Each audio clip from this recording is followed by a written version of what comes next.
Assalamualaikum warahmatullahi wabarakatuh. Perkenalkan, saya Ika Novitasari. Saya adalah mahasiswa PPG dalam jabatan Universitas Halu Oleo. Bidang studi saya PGSD dengan nomor UKG 20150096917. Pada uji kinerja praktek mengajar ini, saya mengambil tema tentang tema 3, subtema 2, pembelajaran keempat, kelas 6 SD di SD Negeri 2 Mujirahayu. Pada hari ini, hari Rabu 5 Oktober 2022 pukul 9 waktu Indonesia Barat. Terima kasih.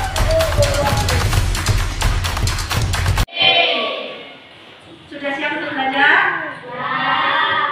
Yuk. Sebelum mulai pelajaran, mari kita berdoa dahulu. Yuk, oke. Silakan. Iya. Sudah siap belum? Ya. Doa mulai. Bismillah.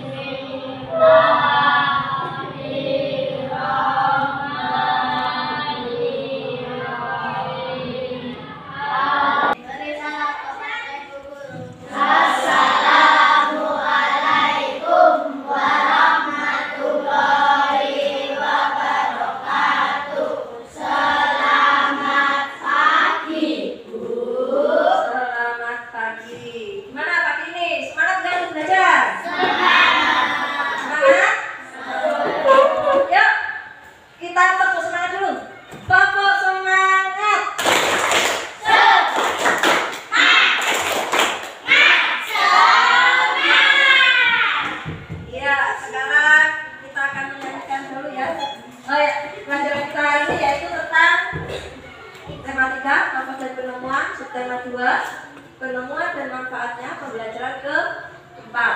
Sebelum memulai pelajaran, kita bagi negeri. Nyanyi bareng-bareng ya. Nyanyi bareng-bareng. Kenapa kita sebelum memulai pelajaran nyanyi lagu ini?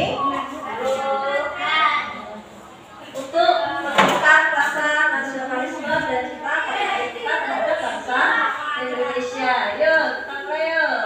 Nyanyi bareng-bareng.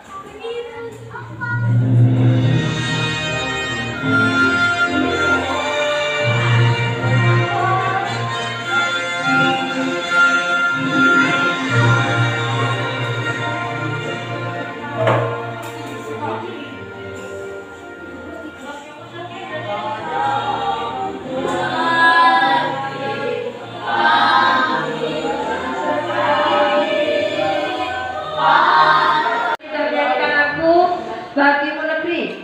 Hari ini siapa yang nggak masuk? Masuk semua. Lengkap. Nggak ada yang izin. Iya, nggak ada yang izin. Oke, lanjut. Ya, pada pertemuan sebelumnya kamu telah belajar tentang penemu jam. Salah satu manfaat dari penemuan jam adalah membantu kita disiplin terhadap waktu. Bagaimana dengan kamu? Apakah kamu sudah disiplin? Ayo, di kelas ini, siapa yang merasa belum disiplin? Tadi siapa yang datang ke sekolahnya terlambat? Ada nggak? Ada nggak? Nggak ada. Disiplin semua berarti ya? Ya, kita lanjut.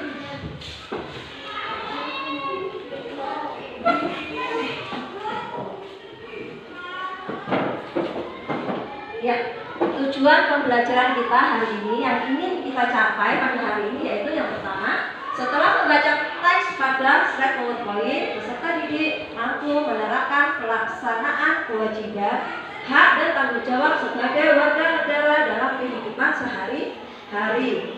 Tujuan yang kedua, setelah mengamati teks bacaan, peserta didik mampu menganalisis pelaksanaan kewajiban, hak dan tanggung jawab sebagai warga negara beserta dampaknya dalam kehidupan sehari-hari.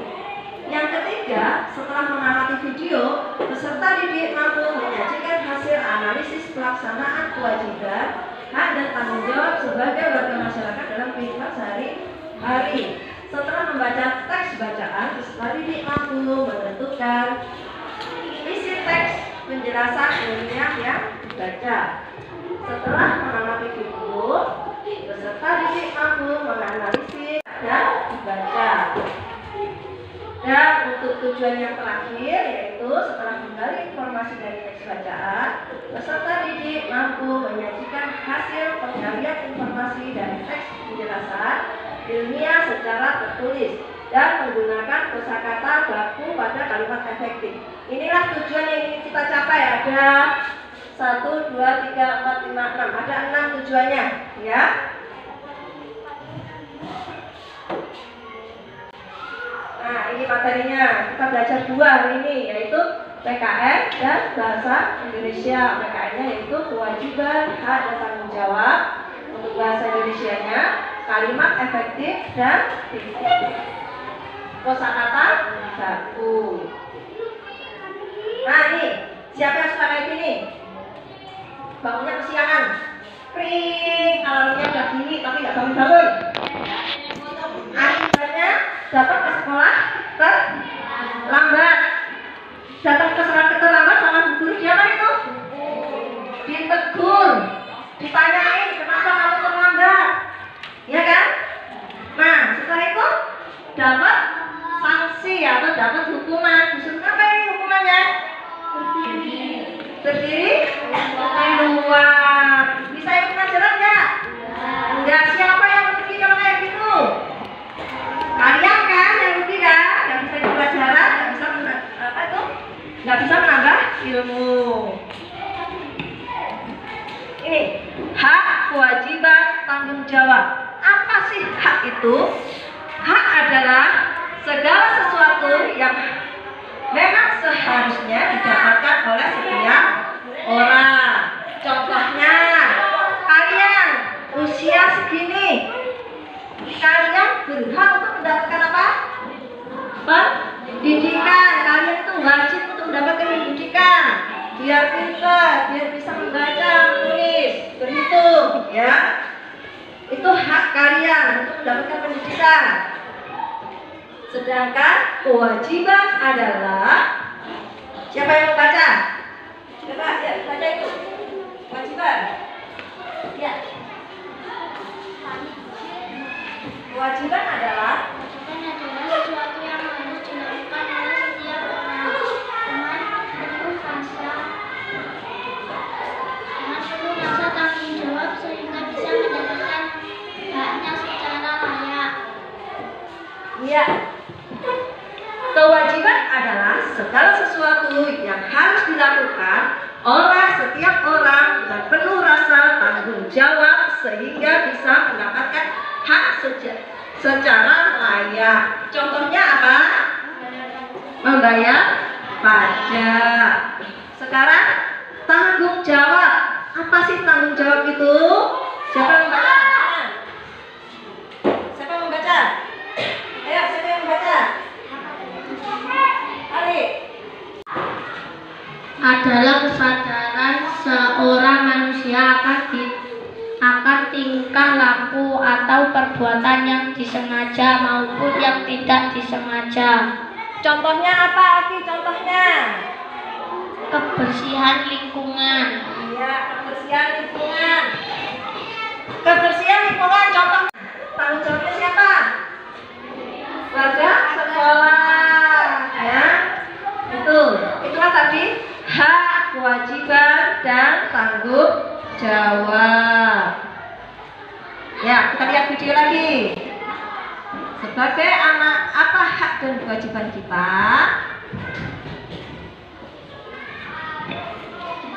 Perhatikan videonya ya. Kita akan belajar pada tema 3, subtema 2, muatan pelajaran PPKN. Kewajiban anak di rumah, sekolah, dan masyarakat. Penggunaan hak harus diseimbangkan dengan pelaksanaan kewajiban. Misalnya, kita berhak menggunakan lampu, namun kita juga berkewajiban dalam menghemat penggunaan listrik. Jadi, kewajiban adalah sesuatu yang mematikan peralatan listrik setelah kita membuang sampah pada tempatnya. Menurutmu, apa kewajiban yang dilakukan Doni? Dan apa hak yang akan diperoleh oleh Doni jika Doni melakukan kegiatan seperti pada gambar?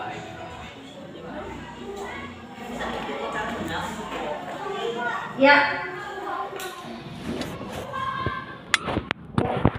Itu tadi yang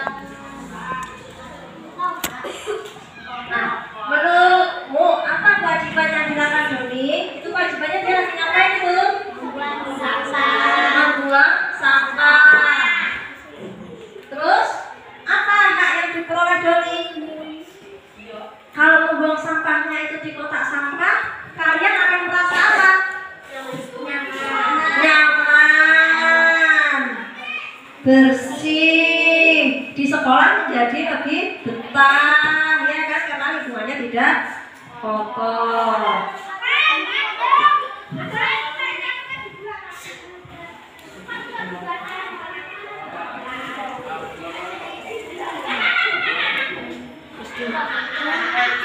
Amati gambar-gambar berikut. Apakah mereka sudah melaksanakan kewajiban dan tanggung jawab? Kalau kamu lihat gambar 1, 2, 3. Gambar 1 itu sudah melaksanakan kewajiban belum? Kenapa? Membuang sampah sembarangan. Apa tadi kalau membuang sampah sembarangan dampaknya?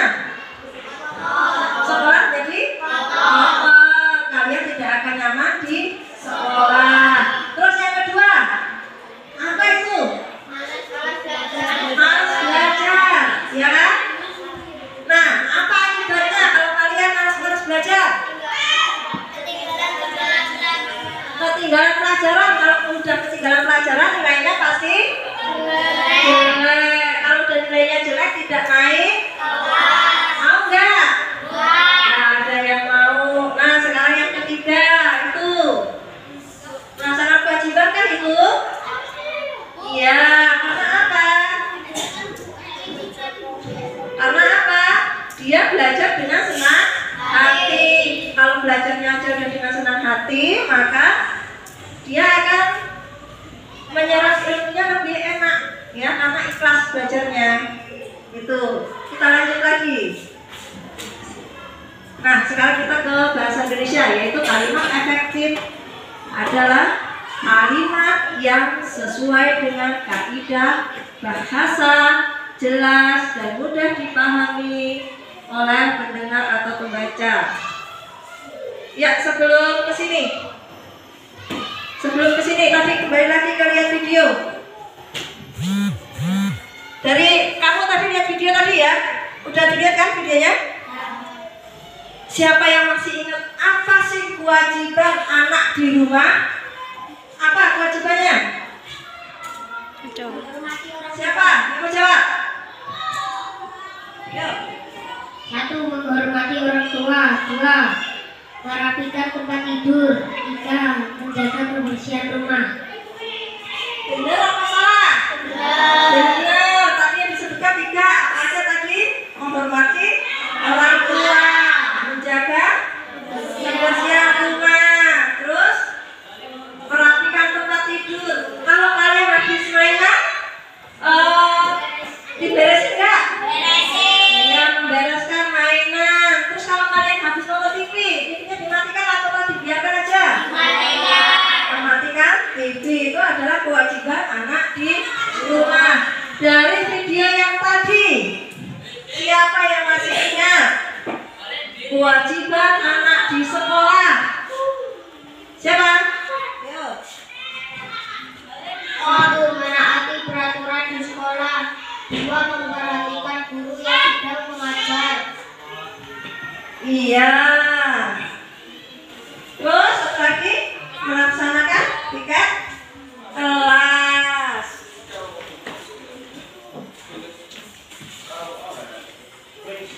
Terus dari yang terakhir, pertanyaan terakhir, apa sih kewajiban? Apa sih dampak tidak melaksanakan kewajiban? Dari video yang sudah dilihat tadi, siapa yang mau ini? Jawab. Dampak. Dampak tidak melaksanakan kewajiban. Ayo. Siapa? Gak ada yang menjawab. Suasana kelas menjadi tidak nyaman. Yang kedua, apa? Tidak memahami pelajaran dan apa itu? Banyak sampah berjalan. Ya, tidak memahami pelajaran dan mengganggu temannya yang lain. Terus kelas menjadi kotor dan banyak sampah yang berserakan, ya berjajaran. Ya, itu tadi dari video ini. Tadi yang lainnya berarti yang tadi dampaknya. Dampak ya. Ini sudah. Ya. Kalimat efektif ini bahasa Indonesia ya. Kalimat efektif adalah kalimat yang sesuai dengan kaidah bahasa, jelas dan mudah dipahami oleh pendengar atau pembaca. Siapa yang membaca itu ciri-ciri kalimat efektif? Siapa yang baca? Masih membaca? Ciri-ciri kalimat efektif: memiliki subjek, predikat, objek, keterangan yang tersusun secara tepat, memiliki keamanan imbuhan, pembentukan menggunakan kata-kata yang diperlukan saja, tidak berlebihan, terdapat penekanan pada kalimat yang lebih penting. Mudah dipahami. Mudah dipahami dan harus memiliki hubungan yang masuk akal logis Atau logis. Iya. Itu adalah ciri-ciri kalimat efektif. Nah, contohnya siapa yang membaca itu contohnya? Siapa? Ayo, siapa yang membaca? Ada? Terus bisa ciri-ciri contoh kalimat efektif. Baca. Contoh kalimat efektif dan tidak efektif. Saran yang disampaikannya kami akan pertimbangkan tidak efektif. Seharusnya saran yang disampaikan akan kami pertimbangkan. Sejak dari pagi dia menangis, tidak efektif. Seharusnya sejak pagi dia menangis. Banyak anak-anak bermain di lapangannya, tidak efektif. Seharusnya banyak anak bermain di lapangan. Itu adalah itu adalah contoh kalimat efektif dan tidak efektif. Contohnya yang pertama, saran yang disampaikannya saran yang disampaikannya kami akan pertimbangkan. Ini adalah tidak efektif ya. Yang efektifnya yaitu saran yang disampaikannya akan kami pertimbangkan. Ini adalah contohnya. Ya. Sekarang LKPD-nya udah dibagi ya. LKPD-nya udah dibagi, silakan kerjakan dengan kelompoknya. Mengerjakan LKPD-nya.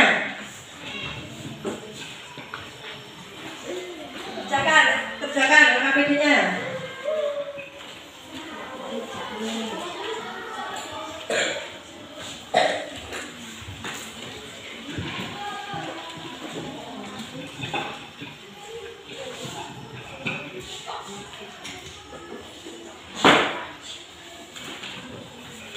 Dikerjakan. Ada yang merasa kesulitan? Yang mana? Tanyakan sama guru.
Anggota kelompok saya ada Nitmala, Aisyah, Dia, Rafa, Fadil, Tanto, Iza. Ya, apa hasilnya? Pernahkah kamu datang terlambat ke sekolah? Pernahkah kamu datang terlambat ke sekolah? Pernah tidak? Tidak. Jika tidak pernah, kamu dapat menceritakan pengalaman datang terlambat saat bertemu teman. Ketika kamu terlambat, adakah dampaknya bagi kamu? Ya.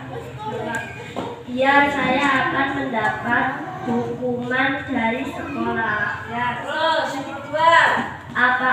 Apakah ketika kamu terlambat, kamu sudah mengambil hak temanmu untuk belajar dengan nyaman?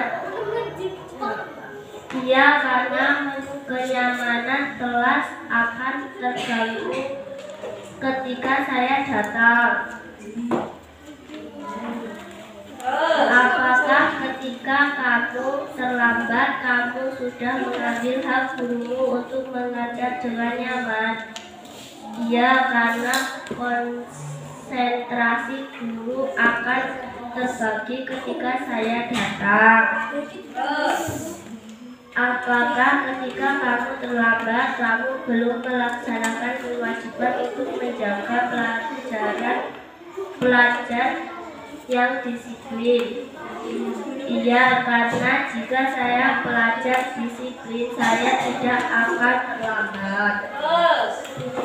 Apa yang menjadi rencanamu supaya kamu tidak terlambat lagi? Saya akan meminta tolong ibu untuk membangunkan saya lebih pagi. Iya, ini adalah hasil dari kelompok 2. Tepuk tangan untuk kelompok 2. Itu adalah hasil diskusinya. Kelompok mana lagi yang mau? Satu dua yang enggak? Udah, yang 3.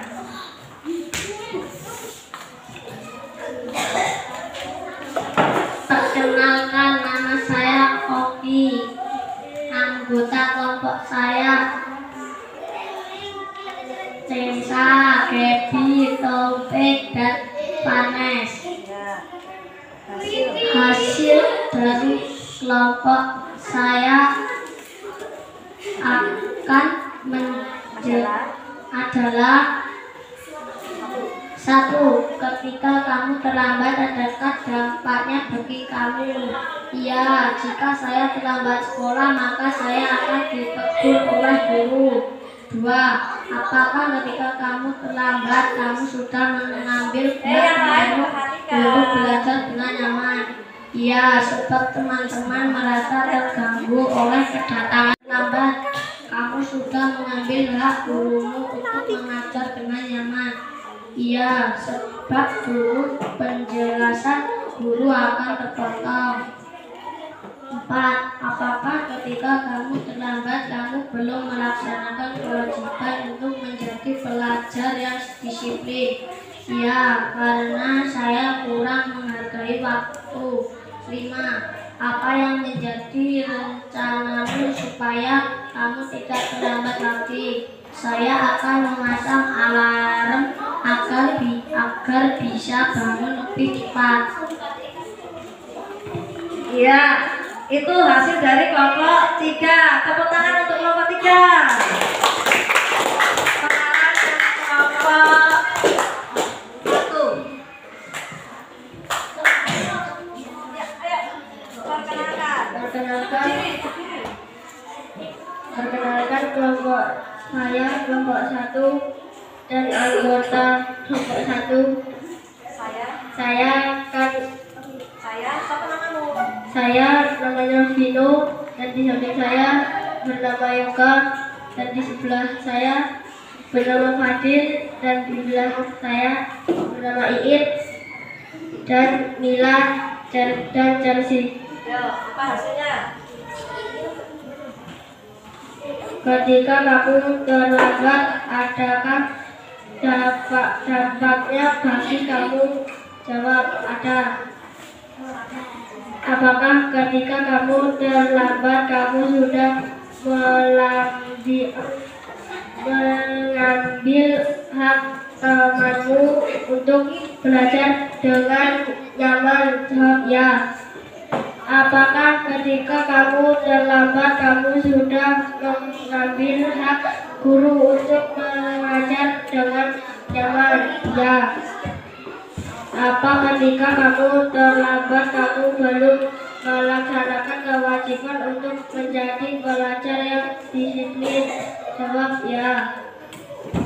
Apa yang menjadi rencanamu supaya kamu tidak terlambat lagi? Jawab, saya akan bangun lebih pagi. Ya, kira-kira gimana masalah itu punya kelompok 1? Hah? Kurang tepat. Dia jawabnya hanya iya, tidak, ya kan? Kita diberi alasan untuk kelompok 1. Besok kalau kerjain harus ini lengkap ya, jangan cuma kayak gitu. Bisa? Bisa. Ya, tepuk tangan untuk kelompok 1.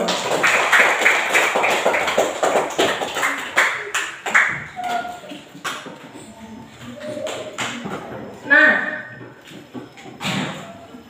dari awal tadi, dari pelajaran, dari mulai pelajaran sampai sekarang ini ya, sampai menyampaikan hasil, siapa sih? Ibu akan memberikan reward kepada siswa yang paling aktif. Siswa yang paling aktif ya, yang ini. Tadi ada 2 siswanya yang paling aktif.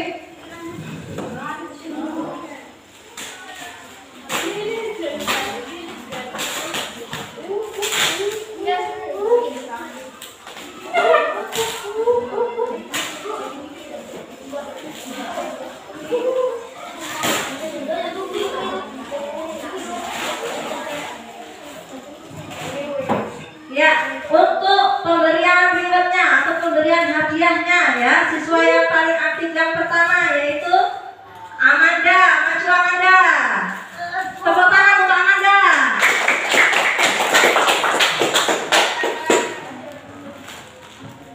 Sini dulu. Lihat teman-temannya, lihat ke teman-temannya. Yang kedua, kelompok 3 yaitu Oki. Ayo Oki, maju Oki. Nih, tepuk tangan juga untuk Oki. Silahkan duduk. Untuk yang kelompok 1 besok harus aktif ya, kalau belajar ya, nanti dia dapat rewardnya. Nah, sekarang dari hasil belajar nanti, dari hasil belajar tadi. Halo? Apa sih kesimpulannya dapat kita ambil? Halo? Apa kesimpulannya? Yaitu kita harus melakukan hak dan kewajiban kita dimanapun kita berada, baik itu di sekolah, di rumah, maupun di masyarakat. Itu yang pertama, kesimpulan yang pertama. Dan yang kesimpulan yang kedua yaitu kita harus sebisa mungkin menggunakan kalimat efektif saat berbicara agar mudah dimengerti dan dipahami oleh orang lain. Udah sama? Belajarnya sama? Ya. Untuk sebagai penutup ya, sebagai penutup, guru mau tanya dulu. Apa yang telah kamu pelajari hari ini? Materi tadi apa? Apa aja? PPKN, PPKN-nya apa aja PPKN-nya? Hak, kewajiban, dan tanggung jawab. Iya, kalau yang bahasa Indonesia, kalimat efektif. Nah, yang paling kamu suka itu belajar yang mana? Bahasa Indonesia atau PKN? PKN. Ya. Nah, yang belum kamu mengerti, yang belum paham materinya tentang apa? Yang bahasa Indonesia, ya, yang kalimat efektif. Ya. Itulah tadi pelajaran kita hari ini, ya. Sebelum kita, oh ya, KPJ-nya mana? Dikumpul dulu KPJ-nya.